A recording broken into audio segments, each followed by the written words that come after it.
ከዛ ባለቤቱ ያለውን እውነቱን ነገረቻት።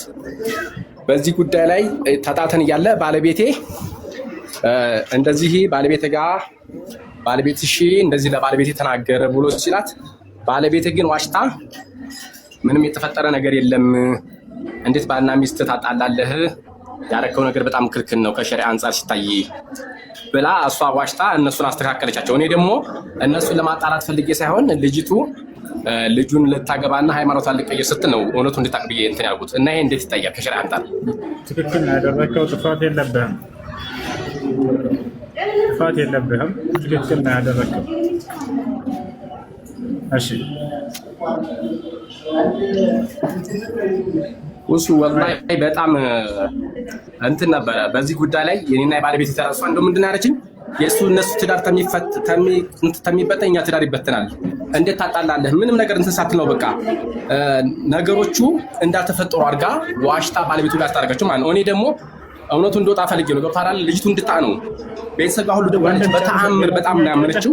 የተወሰነ ሌላ ጥያቄ አሁን እንትን ላይ ልትወርቅ ስትል ይሄን ያደረኩት። ሌላ ጥያቄ ካለ ቀጥል። በቃ ጨርሻለሁ። እሱ አይ መርካም እሺ።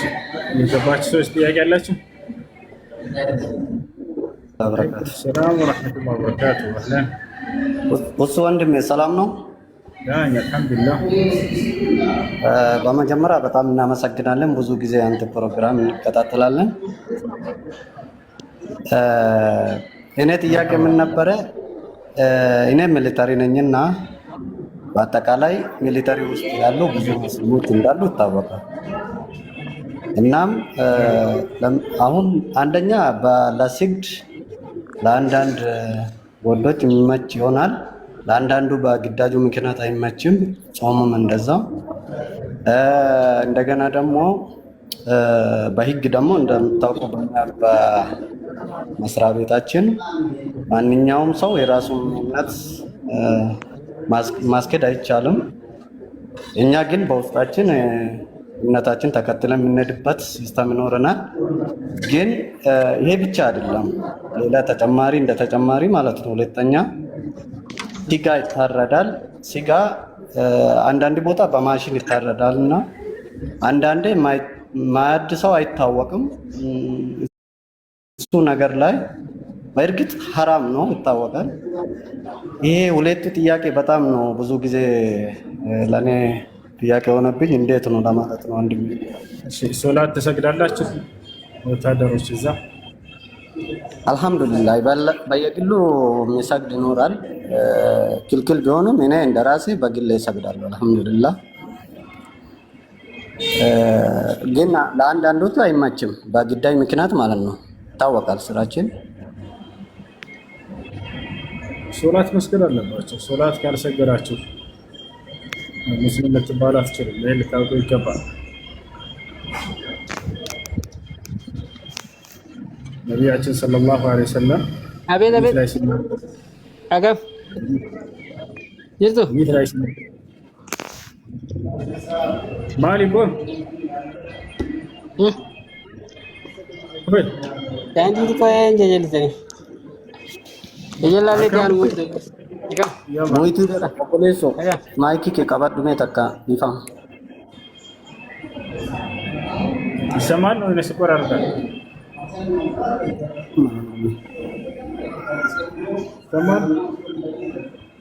ይሰማል። እሺ የአዛን ማን ነው? ሶላት ሄዳችሁ መስገድ ግዴታ ነው። ሶላት ካልሰገዳችሁ ውትድርና ብትሰሩም ራሱ ሀገራችንን እንወዳታለን። ለሀገራችን መልካምን ነገር እመኛለን። በቻለው አቅም ሁሉም ሰው ለሀገሩ መልካምን ነገር ማድረግ አለበት። ኢስላም ሀገርን በጣም እንድንወድ ያዘናል። ነቢያችን ሰለላሁ ዐለይሂ ወሰለም መካን ሀገራቸውን የተወለዱባትን በጣም ይወዳት ነበር። በእርሷ ላይ ያሉ ንጉሶች መጥፎ የሆኑበትን ጊዜ ቢሆንም እንኳን ነቢያችን ሰለላሁ ዐለይሂ ወሰለም ከመካ ወደ መዲና ስደት በሚያደርጉ ጊዜ ለመጨረሻ ጊዜ አይናቸውን ወደ መካ ዘወር አድርገው ጣሉና ምን አሉ? ወላሂ ኢነኪ ለአሐብል ቢላድ ኢለየ ወለውላ አነ ቀውሙኪ አኽረጁኒ ማ ኸረጅቱ አበዳ ወለማ ሰከንቱ ገይረኪ አሉ። ወላሂ ከሀገራት ሁሉ ተወዳጅ ሀገር ከኔ ዘንድ አንቺ ነሽ። ህዝቦችሽ ባያሳዱኝና ባያስወጡኝ ኑሮ ከአንቺ ባልወጣሁ ነበር፣ ከአንቺ ውጭ ሌላ ሀገር ባልኖርኩ ነበር እያሉ የተወለዱባት ሀገራቸውን በዚህ ገልጸዋት ሄደዋል። ሁሉም ሙስሊም ሀገሩን ሊወድ ይገባል። ነገር ግን ሶላትህን እንዳትሰግድ አትሰግድም ተብለህ ከሆነ ለሀገርህ መልካም እየሰራ ያለው ትልቅ ጥፋት ላይ ነው ያላችሁት፣ በጀሃነም አፋፍ ላይ ነው ያላችሁት። ነቢያችን ሰለላሁ ዐለይሂ ወሰለም አልአህድ አለዚ በይነና ወበይነሁም አልሶላህ ፈመን ተረከሃ ፈቀድ ከፈረ፣ ሶላትን የተወሰው በእርግጥም ከፍሯል ክዷል ብለዋል። አላህ ስብሐነሁ ወተዓላ ቃል በቃል በቁርአን ላይ ሶላት የማይሰግዱ ሰዎች ወደ ጀሃነም እንደሚሄዱ ተናግሯል። ማሰለከኩም ፊ ሰቀር ቃሉ ለም ነኩ ሚነል ሙሰሊን። ለምን እሳት ገባችሁ ሲባሉ ጊዜ የጀሃነም ሰዎች ሶላት አንሰግድም ነበር ብለው ይመልሳሉ አለ። አንደኛ እሱ ነው። ሁለተኛ የረመዳን ጾም እሱም የተከለከለ ይመስለኛል። አሁንም የረመዳንን ጾም እንዳትጾሙ የተከለከላችሁበት ስራ ከሆነ የትኛውን ምድራዊ ስራ መቅረት ነው ያለበት እና ይሄን ነገር ከተቻለ እንዲስተካከልላችሁ ብትጠይቁ መልካም ነው። እሺ ሌላ ምን ነበር? ሌላ ወንድሜ መልሶልኛል። አንዱን ስለ ስጋ ነበር።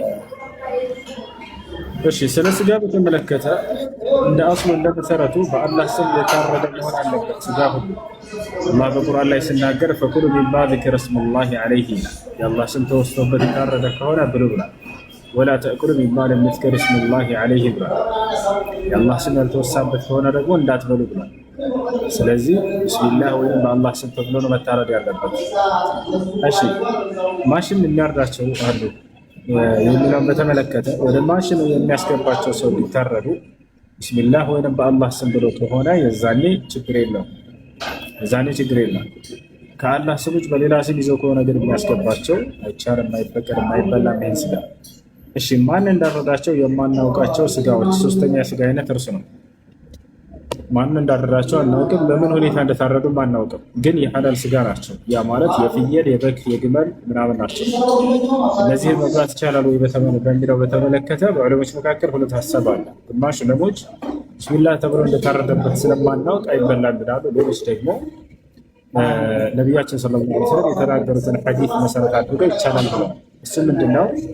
በነቢያችን ሰለላሁ ዐለይሂ ወሰለም ጊዜ ሰሃቦች የሆነ ስጋ አምጥተው ጠየቋቸው። የአላህ መልእክተኛ ሆይ ይህ ስጋ ማን እንዳረደው በምን ሁኔታም እንደታረደ አናውቅም፣ ምን እናድርገው ሲሏቸው ጣሉት አላሏቸው። ታዲያስ ኩሉሁ ወዝኩሩ ስመላሂ ዐለይሂ ነው ያሏቸው። ብሉት፣ ነገር ግን እናንተ የአላህን ስም በእርሱ ላይ አውሱበት ብሎ ተናገሩ። ስለዚህ ቢስሚላህ ብላችሁ ትበሉታላችሁ ማለት ነው። ይህን ይመስላል። እሺ ወንድሜ በጣም አመሰግናለሁ። በጣም ነው የሚያከብረው። ብዙ ጊዜ እንከታተላለን። በጣም በእውነት እንኮረባቸዋለን፣ እንወዳለን። እንዳንተ አይነት ሰዎች አላህ ያብዛልኝ ነው የምለው። አላህ ደግሞ እድሜና ጤና ይስጥልኝ። በጣም አመሰግናለሁ።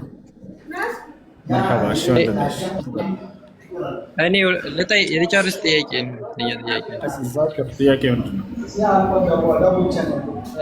እንትን አሁን የአክስቴ ልጅ ማለት ነው ወንድሟ ከዛ ብር ቀማል፣ 100-200 ሺህ ብር እንደዛ ቀማል። ከዛ እኔን አልበደለኝም፣ ግን ስራው ሲያስጠላኝ ማድረጉ እኔ ራኩት ማለት አልጠይቀውም፣ አልደውልም እንጂ ሁሉም ቤት ዘመድ ጋር ጥላቻ የለኝም። ግን እሱ ስላደረገ ብቻ በዛ ስራው እኔ ጠላው። ስለዚህ እኔን ሊጎዳኝ ይገባል አንድ ሰው ለመጥላት፣ ሌላን ሰው ከበደለ ስራው መጥፎ እስከሆነ ድረስ መራቅ አለ። ያው አድርግለት፣ የሰው ሀቅ መልስ በለው። የምመልስ ከሆነ እሰየው፣ አልመልስም የሚል ከሆነ ግን ይህን ሰው ከዚህ እኩይ ተግባሩ ከሌብነቱ ከመስረቁ እስኪመለስ ድረስ ብታኮርፈው ወንጀለኛ አትሆንም። አይ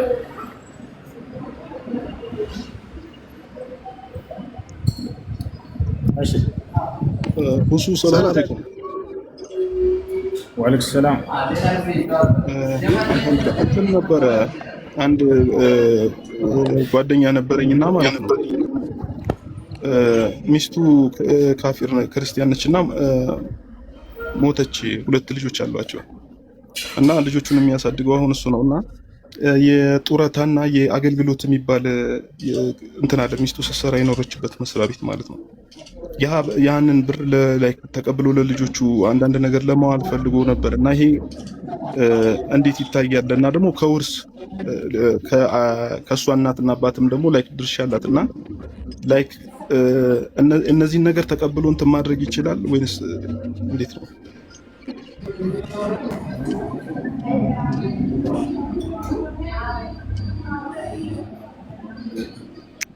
አልሰማም።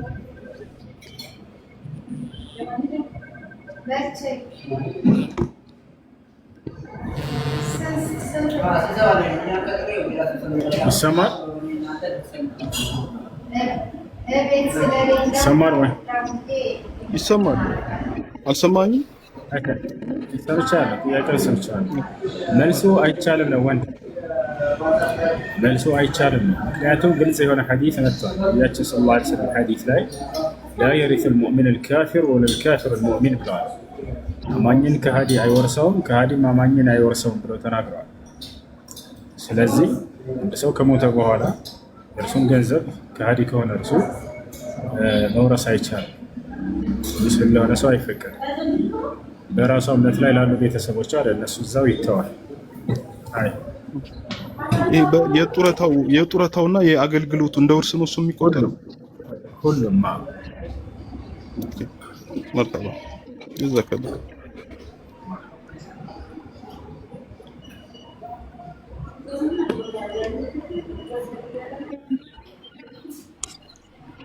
ሌት በጣም እየያዘ ስለሆነ ከዚህ በኋላ እንዳታስገቡ ልጆች፣ ከዚህ በኋላ አታስገቡ።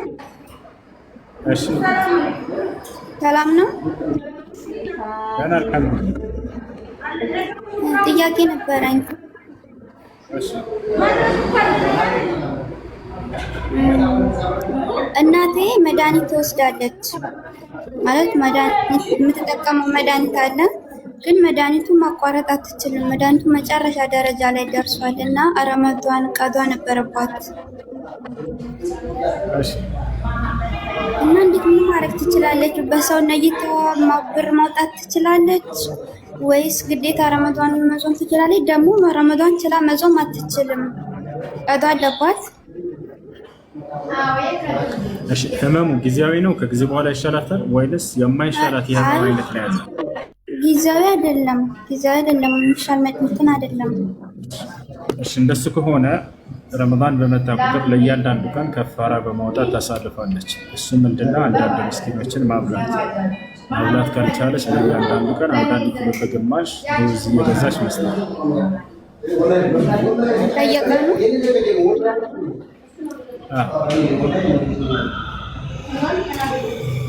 ቀዷንም እንደዛ አድርጋ ማውጣት ትችላለች ማለት ነው።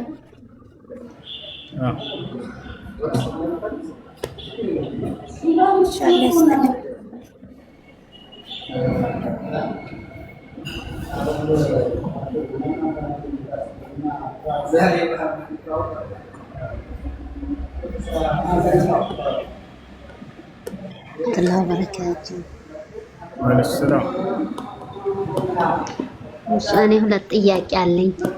የመጀመሪያው ለሞተ ሰው ቁርአን መቅራት ይቻላል ማለት ለይቶ ሱረቱን ያሲን 9665 352 2664